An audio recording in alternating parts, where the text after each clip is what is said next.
जंगल में कालू कौवे की बहुत बड़ी टेलर की दुकान थी। कालू कौवा बहुत अच्छे कपड़े सिलाई करता था। ये रानू चिड़िया के घर देना है, ये सूट बुलबुल के घर और ये वाला लूसी कबूतरी को। गौरी कौवी कालू कौवे का भोजन लेकर दुकान पर आती है और सामने पड़े कपड़े देखकर गौरी की आंखें चमकने लगती हैं। वाह कालू जी वाह, ये इतने सुंदर सूट किसके हैं? रानू चिड़िया बुलबुल और लूसी के हैं। सारी मोटियां कितने सुंदर सूट लेती हैं, ऐसा कपड़ा मुझे तो नहीं मिलता बाजार में। अच्छा गोरी, मैं सबके सूट उनके घर दे आऊं, फिर आकर भोजन करता हूँ। कालू कौवा सबके सूट उठाता है और दुकान से निकल जाता है। ये ले लूसी बहन, आपका सूट। रुकें कालू भैया, मैं सूट खोल कर देख लूं। लूसी कबूतरी अपना सूट निकाल कर देखती है। वाह, कितना सुंदर सिलाई किया है कालू भैया, इसीलिए मैं हर बार आपसे ही सिलाई करवाती हूँ। अच्छा लूसी बहन, अब मैं चलता हूँ, अभी बुलबुल और रानू चिड़िया के घर भी जाना है। फिर कालू कौवा सूट के बाकी 2 पैकेट उठाकर लूसी के घर से चला जाता है। रास्ते में कालू कौवा बुलबुल को उसका सूट देता है और रानू चिड़िया के घर की तरफ उड़ता है। ये ले रानू बहन जी, आपका सूट। गुड़िया बेटी, जाएं कालू अंकल के लिए चाय लेकर आएं। गुड़िया चाय बनाने चली जाती है। कालू भैया, आप तो मुझसे भी ज्यादा सुंदर सूट सिलाई करते हो। हर एक सिलाई कितनी सफाई से की गई है, मैं इसीलिए आपसे सिलवाती हूँ हर बार सूट। गुड़िया चाय बनाकर ले आती है। कालू कौवा चाय पीता है और रानू चिड़िया कालू कौवे को उसकी सिलाई देती है और कालू कौवा वापस अपनी दुकान पर आ जाता है। कालू जी, मेरी सहेली पिंकी का जन्मदिन है, मुझे कुछ पैसे दे दे, मैंने पिंकी के लिए जन्मदिन का तोहफा लेना है। गोरी, अभी बहुत से नए धागे लेने हैं, मशीन की भी थोड़ी मुरम्मत करवानी है, इस बार गुंजाइश नहीं है। कालू जी, मेरी पक्की सहेली है पिंकी, अगर मैं ही सस्ता तोहफा दूंगी तो क्या इज्जत बचेगी मेरी? गोरी प्लीज, मुझे तंग मत करो। कालू कौवा सिलाई मशीन उठाता है और दुकान से निकल जाता है। एक इस कालू कौवे की मशीन और दूसरा रंग बिरंगे धागे, मुझे ही कुछ करना होगा, वरना ये कालू तो मुझे पैसे नहीं देगा। फिर अगली सुबह रानू चिड़िया कालू कौवे के पास आती है। कालू भैया, पिंकी का जन्मदिन है, उसने सबको बुलाया है, मैंने ये सूट पिंकी के लिए लिया है, अच्छा सा सिलाई करना आप। आप निश्चिंत हो जाएं, रानू बहन, मैं कर दूंगा सिलाई, सबसे बढ़िया तोहफा आपका ही होगा। गौरी कौवी दरवाजे में खड़ी सब सुन रही थी। अपनी पत्नी को देने के लिए पैसे नहीं है और इस छोटी चिड़िया से कह रहा है कि सबसे अच्छा तोहफा तेरा ही होगा, इसे तो मैं बताऊंगी। कालू कौवा पिंकी के लिए रानू चिड़िया का सूट सिलाई करना शुरू करता है। शाम हो जाती है। कालू कौवा रानू चिड़िया का सूट सिलाई करके बॉक्स में पैक कर देता है और दुकान बंद करके चला जाता है। गौरी कौवी चुपके से कालू की दुकान में घुसती है और बॉक्स में से वो सूट निकाल लेती है। अब मैं देखती हूँ कैसे छोटी चिड़िया तोहफा देती है पिंकी को। अगली सुबह रानू चिड़िया कालू कौवे से अपना सूट लेने आती है। यही तो रखा था मैंने बॉक्स, अब कहाँ गया? इधर उधर देखें कालू भैया, जल्दी करें, सब पिंकी के घर पहुँच गए होंगे। रानू बहन, मैंने सामने ही रखा था, अब मिल नहीं रहा। कालू भैया, इतना महंगा कपड़ा था, कहाँ कर दिया आपने? मुझे आपसे ये उम्मीद नहीं थी। रानू चिड़िया गुस्से में वहाँ से चली जाती है। उधर गौरी कौवी तोहफे में वो सूट लेकर पिंकी के जन्मदिन पर पहुँच गई थी। सब मिलकर पिंकी का जन्मदिन मनाते हैं, तालियां बजती हैं, पिंकी कौवी केक काटती है, फिर सब पिंकी को तोहफे देते हैं। रानू चिड़िया भी एक छोटा सा बॉक्स लेकर आई थी। रानू चिड़िया, तुम्हारा गिफ्ट बॉक्स तो बहुत छोटा सा है, लगता है घर से ही कुछ उठा लाई हो। जी गौरी बहन, ये सब आपके पति की ही मेहरबानी है, ऐसे पिंकी का जन्मदिन गुजर जाता है। मैंने पिंकी को अच्छा तोहफा तो दे दिया, लेकिन अब मुझे कालू को भी थोड़ा समझाना चाहिए। ऐसा सोचकर गौरी कौवी कालू कौवे की दुकान पर जाती है। गोरी, मुझे तो अभी तक समझ नहीं आ रही कि रानू चिड़िया का सूट गया तो कहाँ गया। सूट को मारो गोली, मेरी बात सुनो गौर से। हाँ गोरी, बोलो। कालू जी, अगर तुम इन महंगे और मजबूत धागों की बजाय वो सस्ते वाले धागे इस्तेमाल करो तो हमें कितना मुनाफा होगा। सस्ते धागे कमजोर भी होंगे, फिर पक्षी भला मेरे पास क्यों आएंगे? मैं इतनी सफाई से काम करता हूँ और मेरे धागे इतने मजबूत होते हैं, इसीलिए सब पक्षी मुझसे कपड़े सिलाई करवाने आते हैं। और हमें इन सब से कुछ मुनाफा नहीं होता। मुझे कुछ नहीं पता कालू जी, आज से सस्ते धागे इस्तेमाल होंगे बस। फिर कालू कौवा भी मान जाता है। रानो बहन, लूसी की बहन की शादी है, बहुत सारे कपड़े सिलाई करवाने हैं। मुझे याद है तुम बहुत अच्छे कपड़े सिलाई करती हो। मेरे कपड़े तो कुछ नहीं, कालू भैया बहुत अच्छी सिलाई करते हैं। मेरा तो यही मशवरा है, आप कालू भैया से ही कपड़े सिलाई करवाएं। कबूतर सारे कपड़े लेकर कालू कौवे की दुकान पर पहुंच जाता है। बहुत महंगे कपड़े हैं कालू भाई, अच्छे अच्छे और मजबूत धागों से सिलाई करना, लूसी की बहन की शादी पर पहनने हैं। बेफिक्र होकर जाओ कबूतर भैया, 1 हफ्ते बाद आकर ले जाना। कबूतर चला जाता है। 1 हफ्ता बीत जाता है। कबूतर आता है और कपड़े ले जाता है। गोरी, मुझे तो बहुत डर लग रहा है, ऐसा ना हो कि जंगल के पक्षी मुझसे बात करना ही बंद कर दें। कालू जी, ये पक्षी इतने सियाने नहीं हैं जो तुम इतना डर रहे हो। शक्ल देखी है इनकी, इनके लिए यही धागे ठीक रहेंगे। लूसी की बहन की शादी का दिन आ जाता है।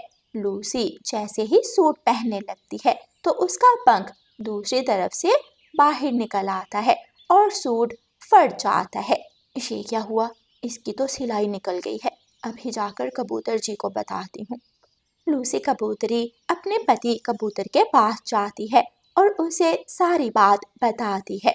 कबूतर जी, सब सूटों के धागे बहुत कमजोर हैं, ये देखें सूट फटते जा रहे हैं। मैं अभी जाकर उस कालू को बताता हूँ। कबूतर सूट उठाता है और रानो चिड़िया के पास जाता है। रानो बहन, आपने कहा था कि मैं उस कालू कौवे से सिलाई करवाऊं। कच्चे धागे इस्तेमाल करता है वो कालू, सारे सूट खराब कर दिए हैं मेरे। कबूतर भैया, मैं तो हर बार कालू भैया से ही सिलाई करवाती हूँ, अभी चले मेरे साथ। रानो चिड़िया और कबूतर कालू कौवे के घर जाते हैं और दरवाजे पर दस्तक देते हैं। गोरी कौवी बाहर आती है। कहाँ है तुम्हारा पति? उसे बाहर निकालो, इतने महंगे सूट थे, कच्चे धागे इस्तेमाल करके सब खराब कर दिए। गंदी आंखों वाले, निकलो यहाँ से। मेरे घर के सामने आकर तमाशा करने की जरूरत नहीं है। गोरी, अपने पति को बता देना, अब हम उससे अपने कपड़े सिलाई नहीं करवाएंगे। ऐसा कहकर रानो चिड़िया और कबूतर वहां से चले जाते हैं। कालू कौवा तो घर में डरा बैठा था। सब तुम्हारी वजह से हुआ है गोरी, बेहतरीन की तलाश में हमने बेहतर भी खो दिया। प्यारे दोस्तों, इसीलिए तो कहते हैं कि लालच बुरी बला है। और प्यारे दोस्तों, इस कहानी को लाइक, अपने दोस्तों के साथ शेयर और चैनल को सब्सक्राइब करना बिल्कुल मत भूलना। आपका धन्यवाद। रानो चिड़िया का बेटा कुकू पढ़ाई में बहुत इंटेलिजेंट था। उसे नई नई चीजों के बारे में जानना, साइंस के इन्वेंशंस करना बहुत पसंद था। कुकू साइंस लैब में बैठा था। जग्गू कुकू के पास आता है।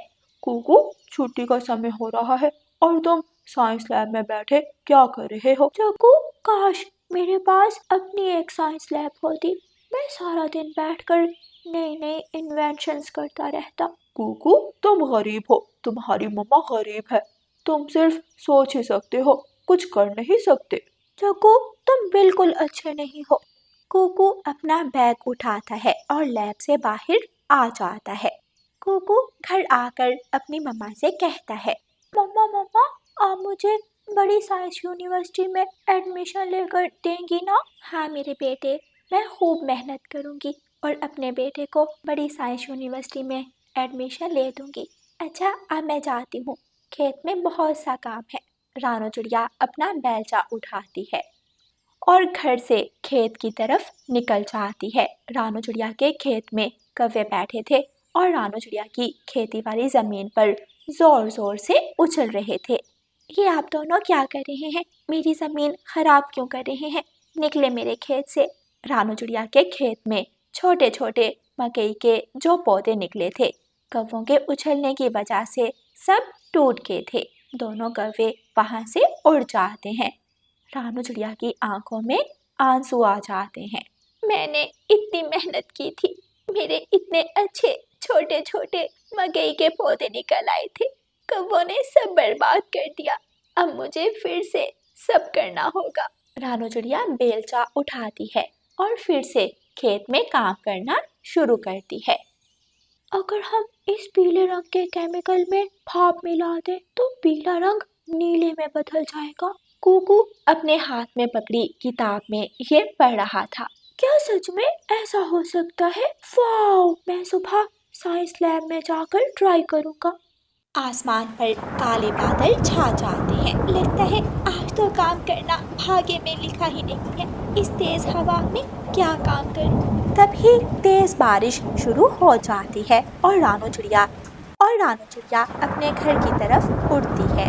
तेज हवा में रानू चिड़िया को सामने से कुछ भी दिखाई नहीं दे रहा था। फिर अचानक तेज हवा का झोंका आता है। रानू चिड़िया खुद को संभाल नहीं पाती और कांटेदार झाड़ियों में गिर जाती है।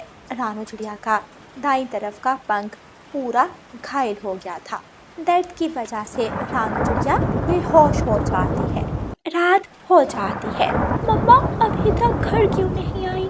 कुकू खिड़की के पास बैठा अपनी मम्मा की राह देख रहा था। कुकू को सामने से तोता आता हुआ नजर आता है। कुकू बेटा जल्दी चलो मेरे साथ, आपकी मम्मा बहुत घायल हो गई है। कबूतर आपकी मम्मा को बुलबुल डॉक्टर के पास ले गया है, जल्दी आप मेरे साथ चलो। कुकू जल्दी से तोते के साथ उड़ता है और बुलबुल डॉक्टर के पास पहुंच जाता है। बेटा आपकी मम्मा का पंख बहुत ज्यादा घायल हो गया है, हमें पंख काटना होगा। बुलबुल डॉक्टर आप बस मेरी मम्मा को बचा लें, मुझे और कुछ नहीं चाहिए। कुछ देर बाद बुलबुल डॉक्टर ऑपरेशन थिएटर से बाहर आती है। अब आपकी मम्मा खतरे से बाहर है, लेकिन उसका एक पंख कट गया है, अब कभी भी वो उड़ नहीं पाएगी। क्या मैं अपनी मम्मा से मिल सकता हूँ?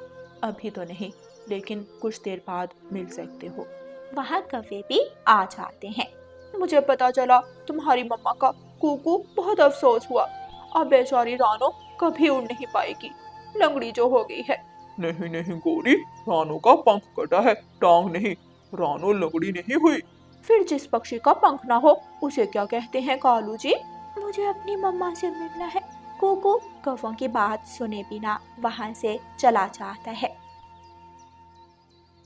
मम्मा ये सब शायद मेरी वजह से हुआ है। आप मेरी ही खातिर खेत में काम करने गई थी। कुकू बहुत गौर से अपनी मम्मा को देख रहा था। अचानक कुकू के दिमाग में एक आइडिया आता है और कुकू मुस्कुराने लगता है।